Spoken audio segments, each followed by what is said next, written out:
Hello. आज chapter 8 continue करेंगे। SQL for data definition. SQL provide commands, आपको SQL provide कर रहा है कमांड्स जिससे आप रिलेशन स्कीम्स मॉडिफाई कर सकते हैं, रिलेशंस को डिलीट कर सकते हैं, रिलेशंस को। These are called data definition language through which we the set of relation, जहाँ से हम रिलेशन को स्पेसिफाई कर रहे हैं, उसका स्ट्रक्चर बना रहे हैं, उसकी स्कीम सेट कर रहे हैं। Data type for each attribute, हर एक एट्रीब्यूट क्या होता है, कॉलम का डाटा टाइप डिफाइन कर रहे हैं।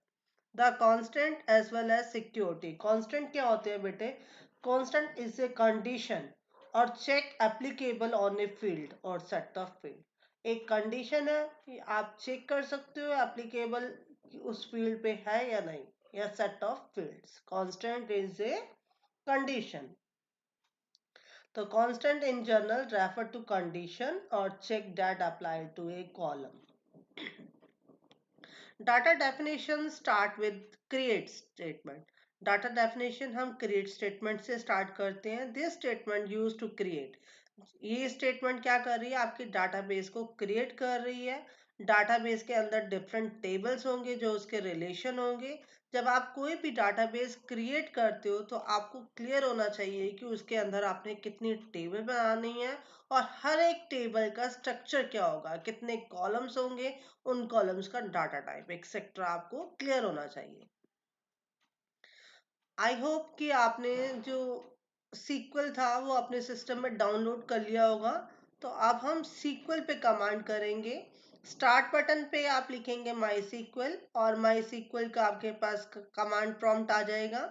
यहाँ पे आपने जब उसको आपने इंस्टॉल किया था तो जो पासवर्ड दिया था इंस्टॉल करते हुए वो पासवर्ड आपने यहाँ यूज करना है। और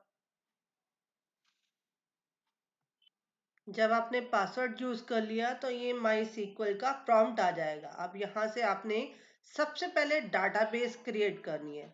तो आप क्या लिखेंगे, यहाँ पे कर्सर आ गया, आपने लिखना है क्रिएट। क्रिएट जैसे आप स्कूल की बना रहे हैं, आपने क्या लिख दिया, क्रिएट,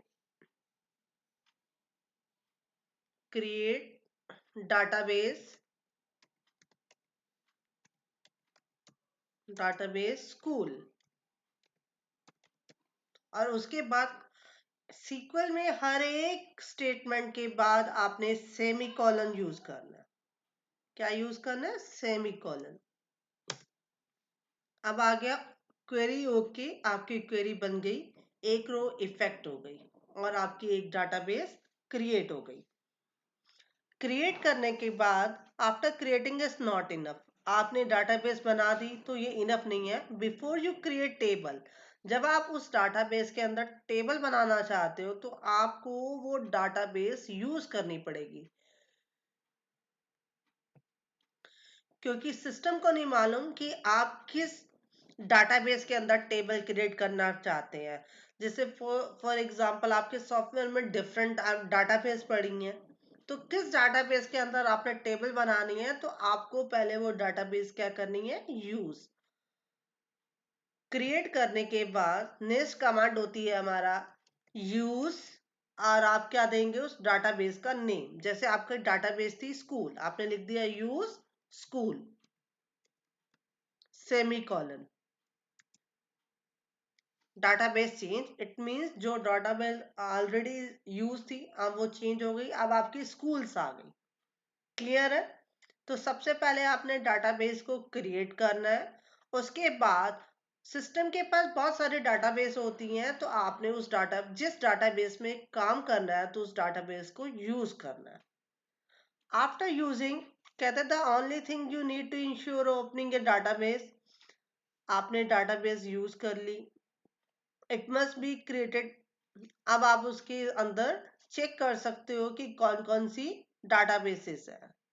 तो यूज करने के बाद आप क्या करेंगे, शो, शो डाटाबेसेस, या अपनी शो क्या कहेंगे आप, शो किसको शो करना है आपने? शो डाटाबेसेस, डाटा,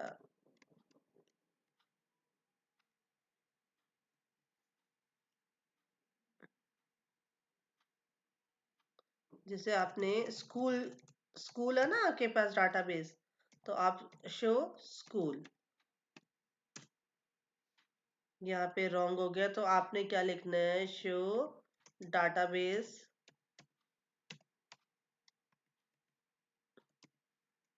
कौन सी डाटाबेस? स्कूल,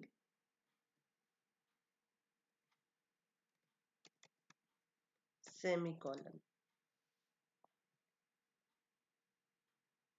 आप चेक करना चाहते हो कि सिस्टम के अंदर कौन कौन सी डाटाबेस है, कौन कौन सी बनी हुई है, तो आप शो डाटाबेस भी कर सकते हो। डाटा,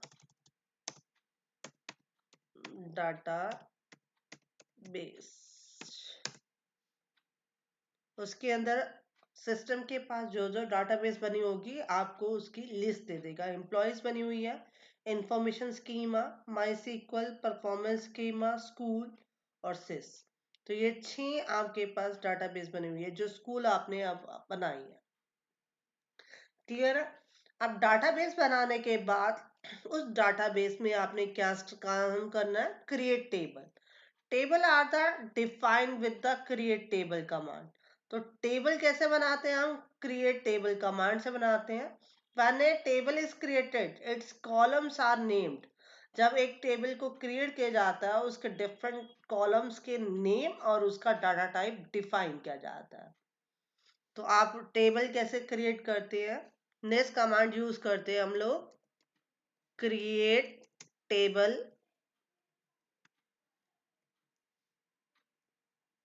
आप स्कूल के अंदर आप कौन कौन सी टेबल बना सकते हैं? स्टूडेंट की बना सकते हैं, एम्प्लॉयज की बना सकते हैं, डिफरेंट चीजें होती है ना स्कूल में। स्टूडेंट के मार्क्स की बनेगी, एम्प्लॉयज की बनेगी, डिफरेंट टेबल्स बनेगी। तो जैसे फॉर एग्जांपल हमने इसने बना दिया क्रिएट टेबल एम्प्लॉय,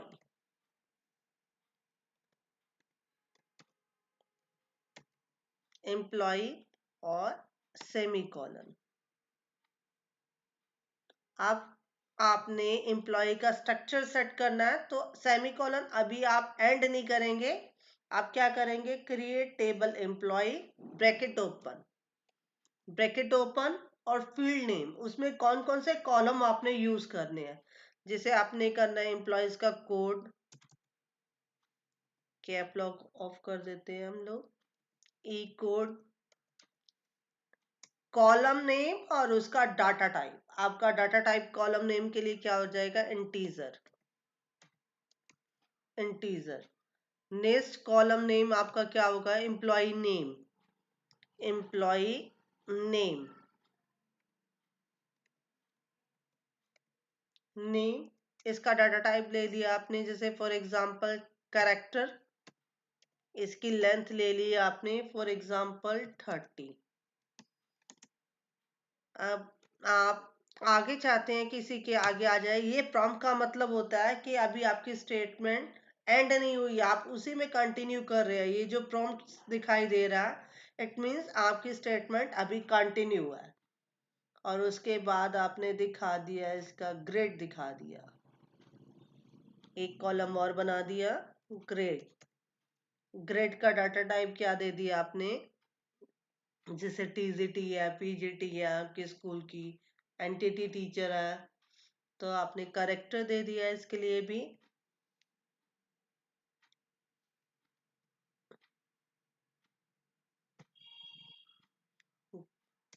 करेक्टर। और यहाँ पे इसका साइज दे दिया आपने 3 करेक्टर्स। और उसके बाद आप स्टेटमेंट को खत्म करना चाहते हैं। When you create a table you can constant on the value. अब आप इसको टर्मिनेट, स्टेटमेंट को एंड करना चाहते हैं, तो एंड कैसे होता है? सेमी कॉलन से। अब यहाँ कह रहा है कि एरर है आपकी, अगर कोई टाइपिंग मिस्टेक हो गई, एरर हो गई, तो आप अप एरो की से अपने स्टेटमेंट को ऊपर नीचे, अब देखो ये तो एरर हो गई ना, आपका कर्सर आ गया। अब यहाँ से ले आते हैं अपनी स्टेटमेंट को। इसके नीचे लिखा था आपने ग्रेड करेक्टर 3। देखो ये 3 का ब्रैकेट क्लोज हुआ था, आपको एक ब्रैकेट और क्लोज करनी थी जहां से आपके कॉलम स्टार्ट हुए थे। आपने एक और ब्रैकेट क्लोज कर दी और सेमी कॉलन।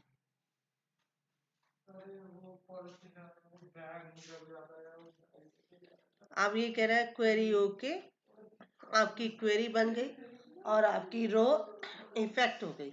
इस तरह से आपने देखा कि टेबल का स्ट्रक्चर बन गया। टेबल का स्ट्रक्चर बनने के बाद आप उस टेबल को अल्टर भी कर सकते हैं। टेबल के स्ट्रक्चर बनने के बाद आप उस टेबल को अल्टर भी कर सकते हैं। तो अल्टर में डिफरेंट कमांड यूज होती हैं। तो आपको नेक्स्ट क्लास में बताएंगे कैसे टेबल अल्टर होती है। तो आज हमने डाटाबेस की क्रिएशन बताई, डाटाबेस को कैसे यूज करना है और उसके अंदर कैसे टेबल बननी है। ओके।